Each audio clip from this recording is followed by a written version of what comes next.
नमस्ते, मैं प्राध्यापक रामेश्वर बनकर, विवेकानंद कनिष्ठ महाविद्यालय, हिंदी विभाग, औरंगाबाद। इस शैक्षणिक वर्ष की यह हमारी 6वीं वीडियो लेक्चर है। इस वीडियो लेक्चर में आज हम आदर्श बदला, लेखक सुदर्शन जी, इस कहानी को देखने वाले हैं। इस कहानी की शुरुआत से पहले, इस कहानी के पहले हमने देखा है कि आदर्श बदला, लेखक सुदर्शन जी ने बदला शब्द को अलग ढंग से यहां पर व्याख्यायित किया है। बदला शब्द को लेखक ने किसी इंसान के मन में उत्पन्न होने वाली जो हिंसा है उसे समाप्त कर उस इंसान को जीवन का सम्मान देना इस कहानी का मूल उद्देश्य है और वह लेखक ने इस कहानी में बताया है। अब तक हमने इस कहानी में देखा है कि लेखक ने सुबह का वर्णन किया है, जैसे प्रकाश और अंधेरे का जो संग्राम है, इस संग्राम में प्रकाश ने विजय पाई है और सुबह की जो नई किरणें हैं वह धरती पर दिखाई पड़ी। सूरज की किरणें धरती पर गिरने के बाद एक आगरा शहर का वर्णन लेखक ने यहां पर किया है। उस आगरा शहर में साधुओं की मंडली गीत गाने के लिए प्रवेश करती है। ये जो साधु होते हैं वो अज्ञानी हैं, उन्हें पता नहीं है कि ये जो आगरा शहर है, तो इस आगरा शहर में ये जो समय था, भारतीय व्यवस्था में अकबर बादशाह की उस समय तूती बोलती थी। अकबर बादशाह की उस समय अधिक प्रभाव दिखाई पड़ता था और उसके जो राग विद्या के जो मशहूर राग विद्या वादक है तानसेन, उन तानसेन जी ने एक कानून बनाया था कि जो भी इंसान इस आगरा शहर में मेरे समान राग विद्या में गीत गाए, उसी इंसान को आगरा शहर में गीत गाने की मुहर थी। और जो भी इंसान मेरे समान राग विद्या में गीत न गाए, उस इंसान को मृत्युदंड की या मृत्यु की सजा सुनाई जाती है। यह हमने यहां तक देखा है। उसी के आगे जो साधुओं की मंडली है वो अज्ञान थे, उन्हें पता नहीं था। वो गीत गाने के लिए उस आगरा शहर में प्रवेश करते हैं और अकबर के बादशाह के जो सिपाही हैं उन्हें पकड़ लेते हैं। अकबर बादशाह के समान इस साधुओं को खड़ा किया। तानसेन जी ने कुछ प्रश्न पूछे, साधु मुंह ताकने लगे। उन्हें कुछ पता नहीं था। यह साधु इस संसार को त्याग चुके थे, इसीलिए उनके जो गीत हैं, कोई इंसान मन ही मन में मुंह ताकते रहते थे, गुनगुनाते थे, उनमें न स्वर थे न ताल थे। इसीलिए उस साधुओं को तानसेन के सामने कुछ प्रश्न पूछे गए, वह मुंह ताकने लगे, मुंह में बड़बड़ाने लगे और उसी समय अकबर के होठ हिले और ये जो साधु हैं उन्हें तानसेन की विद्या पर या तानसेन की दया पर छोड़ दिया गया। तानसेन ने उन्हें मृत्युदंड की सजा सुनाई। उसी में 11 साल का जो बच्चा है उसे छोड़ दिया गया। उस बच्चों को छोड़ दिया गया, इसका कोई दोष नहीं है। इसीलिए वो बच्चा अपनी इस शहर से, आगरा शहर से वो निकलकर जंगल की राह पर चला जा रहा था। बीच में उसे अपने बाबा याद आ रहे थे और बाबा को याद करते हुए वो जंगल में आता है। इस संसार के जो भी कठिन समय है, जो संकट का समय है, तो उसे अपने बाबा याद आते थे। वो अपने बाबा को पुकारता है और इसी बीच उस जंगल में हरिदास नामक जो बाबा है वह आ जाते हैं और बैजू को कुछ बातें समझते हैं कि शांति शांति, इस तरह की बातें बैजू को वो बताते हैं, लेकिन बैजू को अपने बाबा की याद आती है और वह बार बार बाबा को करता हुआ वो अपने जीवन की संकट का समय बताते हैं। हरिदास बाबा शांति का मार्ग बताते हैं, लेकिन बैजू के मन में अपने पिता की जो प्रतिकार का जो प्यास थी वह हर समय उसके मन में डस रही थी, और जो प्रतिकार का बदला है, अपने पिता की जो बदला है, उसके मन में वह बार बार निकल रहा था। वह साधु हरिदास महाराज को कहते थे कि मुझे मेरा जो जीवन है वो तानसेन ने मुझे बर्बाद किया है, मेरे मन में बदले की जो आग है वह बदले की आग मेरे मन में बढ़ रही है। ऐसे बातें बैजू हरिदास महाराज से कहता था। तभी हरिदास जो महाराज हैं वो शांति का मार्ग बताते हुए बैजू को सांत्वना देता है, और बैजू बार बार महाराज से कहता है कि तानसेन ने मेरा ये संसार तबाह कर दिया, तानसेन ने मुझे इस संसार से सुना कर दिया। ऐसे बार बार बैजू हरिदास महाराज से कहता है। बैजू ने हरिदास जी के चरणों में लिपटकर महाराज से, शांति मेरे जीवन से जा चुकी है, मेरे मन में बदले की जो भूख है, वो प्यास है, वो बढ़ रही है। ऐसे बार बार बैजू महाराज से कहता है। हरिदास ने बेटा बैजू से कहा कि बैजू, धीरज खोकर उन्होंने, महाराज ने बैजू से कहा कि मैं तुझे ऐसा हथियार दूंगा कि तू अपने पिता की जो मौत है उसका बदला ले सकेगा। ऐसे महाराज ने बैजू से कहा, और यह बातें सुनकर बैजू हैरान हुआ, और उन्होंने, बैजू ने महाराज के पैरों पर लेटकर उनके सामने कहा, बाबा आपने मुझे खरीद लिया है, मैं जीवन भर आपकी सेवा करूंगा। ऐसे महाराज के सामने बैजू ने कहा। महाराज ने बैजू से कहा कि 12 वर्ष तक तुम्हें तपस्या करनी पड़ेगी, कठोर तपस्या, भयंकर तपस्या तुम्हें करनी पड़ेगी। ऐसे महाराज ने उसे कहा, और ये बातें सुनकर बैजू कहा कि आप 12 वर्ष कहते हो, मैं अपना पूरा जीवन आपके लिए समर्पण करने के लिए तैयार हूं, मैं अपने जीवन का एक एक क्षण आपके सुपुर्द करने के लिए तैयार हूं। ऐसे बार बार बैजू महाराज से कहता है कि जिसमें, मगर बैजू महाराज से कहता है कि मगर क्या इसके बाद मुझे वह हथियार मिल जाएगा जिससे मैं अपने बाप की मौत का बदला ले लूं। ऐसे बैजू महाराज से कहता है। तभी हरिदास कहते हैं, हाँ मिल जाएगा। तभी बैजू अपने जीवन को समर्पित करने के लिए महाराज से कहता है कि मैं अपना पूरा जीवन तुम्हें समर्पित कर दूंगा, मैं आपकी हर आज्ञा का सिर और सिर के साथ दिल से मैं झुकाकर आपका पालन करूंगा। ऐसे वो उसे कहते हैं, और समय बीतता गया। वह छोटा सा बालक अब 12 वर्ष का हो गया। 12 वर्ष समय बीत गया, जगत में परिवर्तन हुए, और वो जो छोटा सा बालक था अब जवान दिख रहा था। यह जो बैजू है राज विद्या में दिन ब दिन बढ़ता जा रहा था। उसके राज विद्या में एक स्वर थे, जो गीत गाता था तो पत्थर को पिघल देने की ताकत उसके स्वर में थी। पशु पक्षी वह मंत्रमुग्ध होकर वो गीत उसके सुनते थे। हवा रुक जाती थी, एक समा बन जाता था।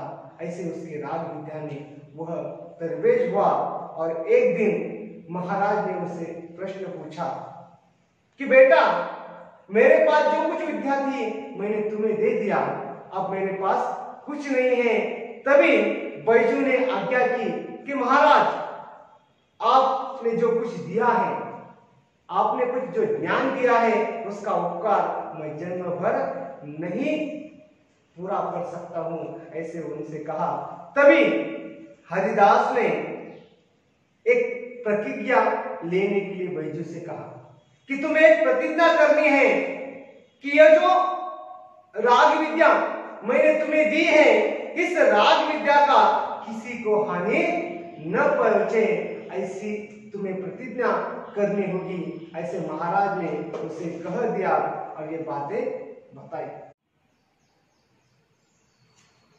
बैजू और हरिदास के विचारों से हरिदास महाराज ने बैजू से एक प्रतिज्ञा की कि जो भी मैंने तुम्हें ये जो शिक्षा राग विद्या की दी है, इस राग विद्या की शिक्षा से किसी भी इंसान को कोई हानि न पहुंचाई जाए, ऐसी प्रतिज्ञा हरिदास महाराज ने बैजू से ली। यह प्रतिज्ञा सुनकर बैजू का लहू सूखा हो गया, उसके पैर लड़खड़ाने लगे और सफलता के बाग पर भागते हुए दिखाई दिए। 12 वर्ष की तपस्या पर एक क्षण में पानी फिर गया। प्रतिहिंसा की छुरी हाथ आई ही तो गुरु ने प्रतिज्ञा लेकर खून कर दी। बैजू ने होठ काटे, दांत पीसे और रक्त का घूंट पीकर रह गया, मगर गुरु के सामने उसके मुंह से एक शब्द भी न निकला। गुरु गुरु था, शिष्य शिष्य था, शिष्य गुरु से विवाद नहीं कर सकता था। हरिदास महाराज ने जो भी शिक्षा बैजू से दी है, 12 बरस बीत गए।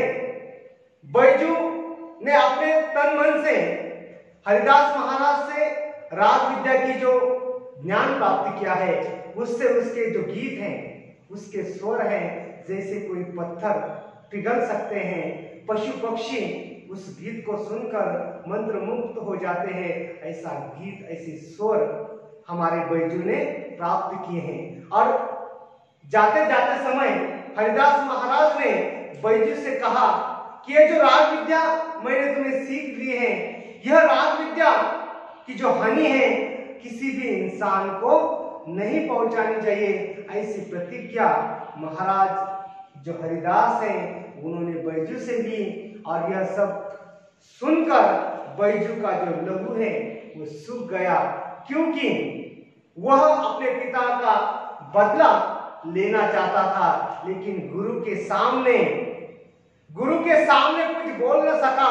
और उसके जो स्वप्न थे, उसके मन के जो विचार थे, वह मिट गए। ऐसे यहाँ पर लेखक ने बताया है।